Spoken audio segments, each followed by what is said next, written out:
ನಿಂಗಪ್ಪ ಬಗೀರ್ ಅಂತ. ಇಲ್ಲಿ ಸುಮಾರು ಸಾರಿ ನಾವು ತಲಾಟಿ ತಹಸೀಲ್ದಾರಿಗೆ ಉಪ ತಹಸೀಲ್ದಾರಿಗೆ ಎಲ್ಲರಿಗೂ ಮನವಿ ಪತ್ರ ಕೊಟ್ಟಿವಿ. ನಾವು ಕೊಟ್ರೆ ಯಾವುದೇ ಗಮನಕ್ಕೆ ಬಂದ್ರನ್ನ ಯಾವುದೇ ಕ್ರಮ ತಗೊಂಡಿಲ್ಲ ಇಲ್ಲಿವರೆಗೆ.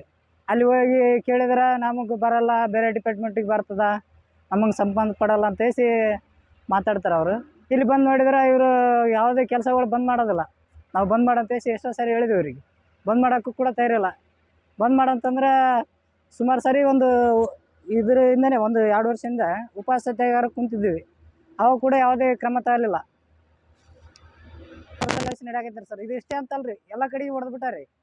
ಇವಾಗ ಮಾತ್ರ ಮತ್ತೆ ಇವಾಗ ಮೊನ್ನೆ ರೀಸೆಂಟಾಗಿ ಚಾಲು ಮಾಡಿದ್ದಾರೆ. ಇವಾಗ 1 ವರ್ಷ ಆಯ್ತು ಈಗ ಚಾಲು ಮಾಡಿ. 5-6 ವರ್ಷದಿಂದನೇ ನಾವು ಅವಾಗ ಹೇಳಿದ್ದೀವಿ ಬಂದ್ ಮಾಡಿ ಅಂತ ಹೇಳಿ. ಯಾವುದು ಬಂದ್ ಮಾಡ್ತಿಲ್ರಿ ಸರ್ ಅವ್ರು. ಇಲ್ಲಿ ರೈತರು ನಮ್ಮ ಹಾನಿ ಆಗುತ್ತಂತೆ ಸುಮಾರು ಸಾರಿನ ಅವ್ರನ್ನ ಇದು ಮಾಡ್ಯಾರ ಸರ್. ಕೆಲವೊಂದಿಷ್ಟು ಜನಕ್ಕೆ ಏನು ಮಾಡ್ತಾರೆ, ತಮ್ಮ ಸಂಬಂಧಪಟ್ಟಂಗೆ ತಮ್ಮ ಬೆಳೆ ಬೇಸಲಕ್ಕಾಗಿ ತಮ್ಮಂತಾರೆ ನಾವು 4 ಜನ ಬಿಟ್ಟಿರ್ತಾರೆ. ಅವ್ರಂತನೇ ಅವ್ರದ್ದು ಜಮೀನಲ್ಲಿ ಏನು ಆಗ್ತಿತ್ತಂದ್ರೆ ನಿಮ್ಮ ಜಮೀನು ನಾವು ಕೊಂಡ್ಕೊತೀವಿ ಅಂತೇಸಿ ಹೇಳ್ತಾರೆ ಸರ್. ಕೇಳ್ಕೊಂಡು ಕೆಲವೊಂದು ಜಮೀನು ಕೂಡ ಕೊಂಡ್ಕೊಂಡಿದ್ದಾರೆ ಸರ್. ಇಲ್ಲಿ ಆಜು ಬಾಜು ಇರೋಂಥ ಜಮೀನು ಬೆಳೆ ಬರ್ಬೇಕಾದ್ರೆ ತುಂಬ ಹಾನಿ ಆಗುತ್ತೆ ಸರ್. ಈಗ ದೌರ್ಜನ್ಯ ಮಾಡಿದ್ದಾರೆ ಸರ್. ಅದೇ ಕೊಂಡ್ಕೊತೀವಿ ಅಂತಂದ್ರೆ ಅದಕ್ಕಿಂತ ದೌರ್ಜನ್ಯ ಮತ್ತೇನು ಯಾವ್ದು ಸರ್? ಕೊಂಡ್ಕೊತೀವಿ ಅಂತ ಹೇಳ್ತಾರೆ. ಅವ್ರು ಕೊಂಡ್ಕೋದಲ್ದೆ ಮತ್ತೆ ಆಜು ಬಾಜುದವರಿಗೆ ನಮ್ಮಂಥ ಯಾರನ್ನ ಇರ್ತಾರಲ್ವ ಲೀಡ್ರುಗಳು ಲೋಕಲ್ ಲೀಡ್ರುಗಳು, ಅವ್ರು ಬಿಟ್ಟು ಜೀವ ಬೆದರಿಕೆ ಹಾಕ್ತಾರೆ. ಜೀವ ಬೆದರಿಕೆ ಹಾಕಿದಾಗ ಜನರು ಏನು ಮಾಡ್ಬೇಕು? ಏನು ಮಾಡೋಕ್ಕಾಗಲ್ಲ, ಸುಮ್ಮನೆ ಇರ್ಬೇಕಾಗುತ್ತೆ ಸರ್. ಸುಮಾರು ವರ್ಷಲೇಸ್ ನಡೆಯಾಕೈತಾರೆ ಸರ್. ಇದು ಪ್ರಯತ್ನ ಮಾಡೋದೈತಾರೆ. ಕೆಲವೊಂದಿಷ್ಟು ಜನ ಬಂದು ಬರ್ತಾರೆ, ಕೆಲವೊಂದಿಷ್ಟು ಜನಕ್ಕೆ ಬಾಯಿ ಮುಚ್ತಾರೆ, ಹೋಗ್ತಾರೆ. ಅಷ್ಟೇ ನಡೆದ ಸರ್. ಇದು ಬಂದ್ ಮಾಡೋಕ್ಕೆ ತಯಾರಿಲ್ಲ ಸರ್. ಈ ಸರ್ಕಾರ ಕಡೆ ಅವ್ರು ಮಾಡಿಕೊಂಡ್ವಿ ಅಂತ ಹೇಳ್ತಾರೆ ಸರ್. ಅದು ಮಾಡ್ಕೊಂಡ್ರೆ ಅದು ತಲಾಟಿ ಕೇಳಿದ್ರೆ ನಂಬಲ್ಲಿಲ್ಲ, ಮೈನರ್ ಆಫೀಸಿಗೆ ಬರ್ತದ, ನಮಗೆ ಬರೋಲ್ಲ ಅಂತೇಸಿ ಅವ್ರ ನೆಪಗಳು ತೋರಿಸ್ತಾರೆ ಸರ್. ನೀವು ಕೊಟ್ಟಿರೋದು ಒಂದು ಸಣ್ಣದೊಂದು ಏನು ಲೆಟ್ರ್ ಬರ್ದು ಕೊಟ್ಟಿರೋದಂದ್ರೆ ಸ್ಥಳ ಪರಿಶೀಲನೆ ಮಾಡಿ ಅದ್ರ ಕೊಡಂತೇಸಿ ಹೇಳಾಕತ್ತೀವಿ ಸರ್. ಅದು ಕೂಡ ಇಲ್ಲ. ಅದನ್ನು ಕೊಡ್ತಲ್ರಿ ಸರ್. ನಂಬರ್ದಾಗ ವಯಸ್ಸು ಚೆಕ್ ಮಾಡಿದ್ರೆ ಅವ್ರಿಗೆ ಕೊಟ್ಟಿವಿ, ಸ್ವಲ್ಪ ಕೊಟ್ಟಿರ್ತಾರೆ ಸರ್. 1 ಎಕರೆ ಕೊಟ್ಟರೆ ಇವ್ರು 4 ಎಕರೆ ಹೊಡಿಯಾಕತ್ತಾರೆ ಸರ್. ಇಲ್ಲ ಅಲ್ಲದೆ ಮತ್ತೆ ಆ ಕಡೆ ಮುಂದುಗಡೆನೂ ಹೊಡೆದಾರ, ಆ ಕಡೆ ಆ ಸೈಡ್ನಿದೆ ಸರ್. ಇನ್ನೂ 1 ಮಿಷನ್ ನಡೆದಿದೆ.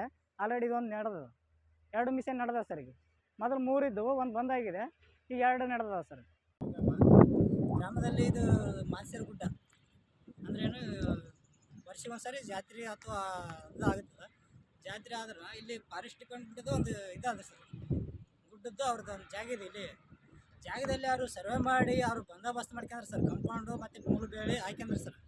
ಹಾಕಿದ್ರು ಕೂಡ ಇಲ್ಲಿ ಬಂದಿಸಿ ಒತ್ತುವರಿ ಮಾಡಿಸಿ ಇಲ್ಲಿ ಸುಮಾರು ಆಳ ಹೊಡೆದ್ರು ಸರ್. ಇಲ್ಲಿ ಜಾಗ ನೋಡ್ಬೋದು. ಅವರು ಪಾಪ ಅವ್ರು ಬಂದೋಬಸ್ತ್ ಮಾಡ್ಕೊಂಡ್ರೆ ಸರ್. ಅವರು ಕಂಪೌಂಡ್ ಮಾಡ್ಕೊಂಡಾರ, ಸುತ್ತಮುತ್ತ ನಮ್ಮ ಜಾಗ ಇಷ್ಟಿದೆ ಅಂತ ಇಲ್ಲಿ ತೋರಿಸ್ಕೊಂಡ್ರೆ ಸರ್ ಅವರು. ಆದ್ರೂ ಕೂಡ ಇವರು ಒತ್ತುವರಿ ಮಾಡಿಸಿ ಅಧಿಕಾರಿಗಳಿಗೆ ಎಷ್ಟು ಏನು ಗಿಮ್ಮಕ್ಕೆ ಅವ್ರದ್ದೇ ಆದೋ ಇವ್ರದ್ದೇ ಆದೋ ಗೊತ್ತಿಲ್ಲ ಸರ್. ಇಲ್ಲಿ ಎಷ್ಟದ ಮಟ್ಟಿಗೆ ಸರಿ ಅಂತೀನಿ. ಇಲ್ಲಿ ರೈತರ ಪಕ್ಕದಲ್ಲಿದೆ ಸರ್, ಜಮೀನು ಕೂಡ ಇದೆ ಸರ್. ಜಮೀನಲ್ಲಿ ತೊಗರಿ ಹಾಕಿದ್ರೆ ಸರ್, ತೊಗರಿ ಬೆಳೆದಿಲ್ಲ ಸರ್.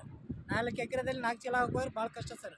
ಈಗ ಹೊಲದ ಮೇಲೆ ಸಾಲ ಮಾಡಿರ್ತಾರೆ, ಬ್ಯಾಂಕ್ನವರು ಮತ್ತೆ ಬಂದಿಸಿ ಅವ್ರಿಗೆ ತೊಂದರೆ ಮಾಡ್ಬೋದು. ಅವ್ರು ಉರುಳಾಕಿ ಪರಿಸ್ಥಿತಿ ಬಂದಿರ್ ಸರ್ ಅವ್ರಿಗೆ. ಅಂದ್ರೂ ಕೂಡ ಆದರೆ ಫಾರೆಸ್ಟ್ ಡಿಪಾರ್ಟ್ಮೆಂಟ್ದವ್ರು ಬಂದೋಬಸ್ತ್ ಮಾಡ್ಕೊಂಡ್ರೆ ಇವರು ಒತ್ತುವರಿ ಮಾಡಿ ಹೊಡಿಯಾಕತ್ತಾರೆ ಅಂದ್ರೆ ಸರ್ಕಾರ ಮತ್ತು ಅವರು ಸಂಘಟನೆದಾರ ಹೊಡಿಬೋದು ಸರ್. ಇಲ್ಲಿ ಯಾಕಂತ ಕೇಳ್ರಿ, ಪಕ್ಕದಲ್ಲಿ ಹೊಲ ಇದೆ ಅಂತಂದ್ರೆ ಅವ್ರಿಗೆ ಅದೇ ಇಲ್ಲ ಸರ್.